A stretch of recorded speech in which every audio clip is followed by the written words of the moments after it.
Hi అండి, welcome to one more mini vlog. ఇది మా బుజ్జి గణపయ్య నిమజ్జనం వ్లాగ్. మాతో ఎంతో భక్తి శ్రద్ధలతో పూజలు అందుకున్న మా గణపతి మా పిల్లల్ని బాగా చదువుకోమని, మమ్మల్ని అందరినీ మంచిగా ఉండమని దీవించి సాయంత్రానికంతా నిమజ్జనానికి బయలుదేరిపోయారు స్వామివారు.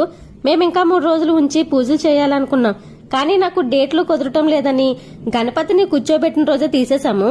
కానీ పిల్లలైతే అసలు ఒప్పుకోలేదు. మన ఇంట్లోనే గణపతిని ఉంచేసుకుందాం, ఎక్కడికి తీసుకుని వెళ్ళొద్దు అని చాలా ఏడ్చారు.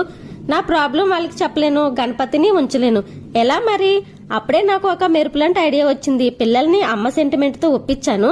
పిల్లో మరి నేను ఒక్క క్షణం మీకు కనబడకుండా ఉంటే అమ్మ కావాలని ఏడుస్తారు కదా, అంటే మీకు అమ్మ కావాలి, మరి బుజ్జి గణపయ్యకి అమ్మ వద్దా?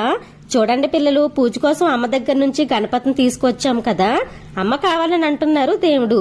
అంటే సరే అమ్మ, గణపతిని వాళ్ళ అమ్మ దగ్గరికి చేర్చేద్దామని గణపతిని పట్టుకొని గుడికి వెళ్ళాము. గుడికి మేము మా ఫ్రెండ్స్ అందరం కలిసి వెళ్ళాము. పిల్లలతోనే గణపతిని టేబుల్ పై పెట్టించేస్తే బాగుంటుందని వాళ్ళతోనే పెట్టించాము. ఇంకా లాస్ట్ లో మా గుడిలో పూజ అయ్యే వరకు ఉన్నాము. వీడియో